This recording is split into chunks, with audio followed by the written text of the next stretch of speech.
انشاءاللہ آج میں آپ تمام کے سامنے نماز کا مکمل طریقہ قرآن اور حدیث کے دلائل کے ساتھ پیش کروں گی۔ میری بہنوں، اللہ رب العالمین نے قرآن مجید میں سورہ نساء سورہ نمبر 3 آیت نمبر 103 میں فرماتے ہیں، نماز کو قائم کرو، یقیناً نماز تم پر مقررہ وقتوں پر فرض کی گئی ہے۔ تو میری بہنوں، اس آیت سے یہ بات واضح ہے اور ہم تمام یہ بات جانتے ہیں کہ نماز ہر مسلمان پر فرض ہے، اور نماز اسلام کا دوسرا رکن ہے، یعنی اور نماز حقوق اللہ میں سے ہے، یعنی کہ اللہ کے حق میں سے ہے۔ تو میری بہنوں، ہمیں نماز کس طرح ادا کرنا چاہیے؟ بخاری کی روایت، نبی صلی اللہ علیہ وسلم فرماتے ہیں، سلو کما رأیتمونی اصلی، یعنی تم اس طرح نماز پڑھو جس طرح مجھے ادا کرتے ہوئے دیکھتے ہو۔ یعنی ہمیں نماز کس طرح پڑھنا ہے، انشاءاللہ وہی میں طریقہ آپ کے سامنے بیان کروں گی۔ ہماری نماز کس طرح ہونی چاہیے، جس طرح نبی صلی اللہ علیہ وسلم کی حدیث ہے کہ ہمیں نماز کس کے مطابق پڑھنا ہے، کس کے طریقے کے مطابق پڑھنا ہے، جس طرح اللہ رب العالمین نے نبی صلی اللہ علیہ وسلم کو پڑھنے کا حکم دیا، نبی نے پڑھا اور صحابہ نے پڑھا۔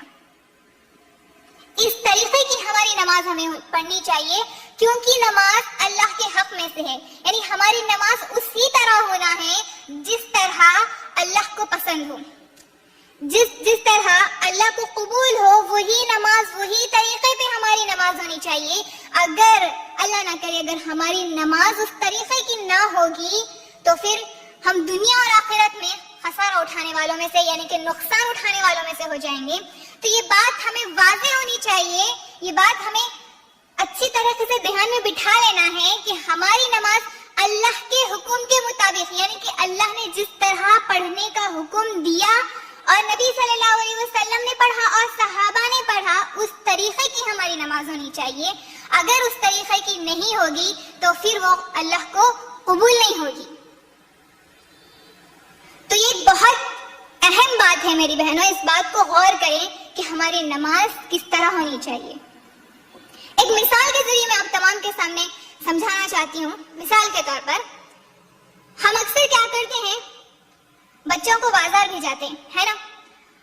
ہم بچوں کو بازار بھیجاتے ہیں سامان لانے کے لیے۔ اگر بچہ، میری بہنوں، اگر بچہ جو سامان ہم اسے لانے کے لیے بولے وہ سامان تو لے کر نہیں آیا بلکہ کچھ اور سامان ہی لے کر آیا، تو آپ کیا بولتے ہیں؟ بہت اچھا کرے بیٹے، جو میں نہیں بولی وہی لے کر آئے، لاؤ بلکہ لے لیتے۔ ہرگز نہیں، ہم کیا کرتے، اس بچے کو ڈانٹتے اور بولتے کہ جو ہم بولے تھے وہ لے کر آؤ، بلکہ دوبارہ بھیجاتے اور وہ سامان منگواتے۔ میری بہنوں، مجھے بتائیں، کیا ہمیں دوبارہ موقع ملے گا؟ یہ تو دنیا ہے، یہاں پر سیکنڈ چانس اور دوبارہ موقع مل سکتا، لیکن یوم آخرت کے دن کیا ہمیں دوبارہ موقع ملے گا؟ اللہ نہ کرے اگر ہماری نمازیں اللہ کے حکم کے مطابق نہیں ہوگی تو کیا ہمیں دوبارہ موقع ملے گا کہ تم جاؤ اور دوبارہ سے نماز مکمل طور پر درست طور پر پڑھ کر آؤ؟ ہرگز نہیں ملے گا۔ تو یہی وقت ہے میری بہنوں، ہمیں ہمارے اعمال کو، ہماری نمازوں کو، ہماری عبادتوں کو درست کرنا ہے۔ کیسے درست کرنا ہے؟ کیسے ہونے چاہیے ہمارے اعمال اور ہماری عبادتیں؟ جس طرح اللہ کو پسند ہو، جس طرح اللہ نے حکم دیا کرنے کا، اللہ نے حکم دیا پڑھنے کا، نبی نے پڑھا اور صحابہ نے پڑھا، اس طریقے کا ہمارا ہر عمل ہونا چاہیے، اس طریقے پر بھی ہماری نماز ہونی چاہیے۔ تو میری بہنوں، چلیے اب نماز کے طریقے کی طرف چلتے ہیں۔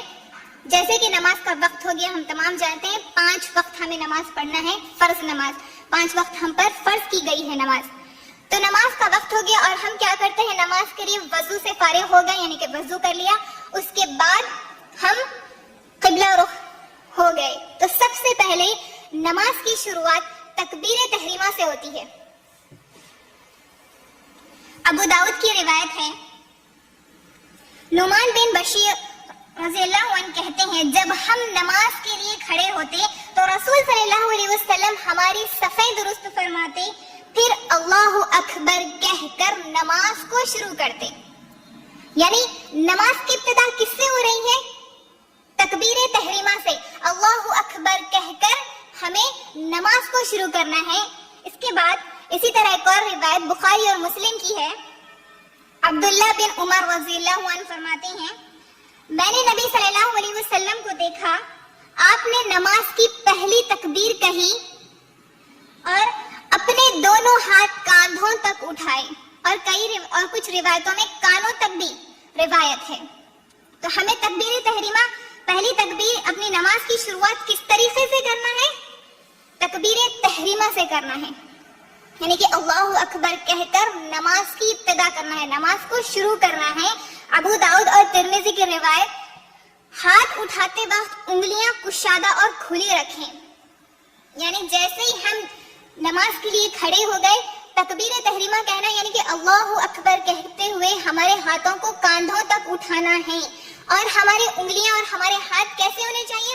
انگلیوں کے درمیان ہلکا سا گیپ ہونا، ایسا نہیں کہ آپ مکمل طور پر اس طریقے سے پھیلا دے رہے اور یا اس طریقے سے ملا دے رہے، اس طریقے سے نہیں کرنا ہے۔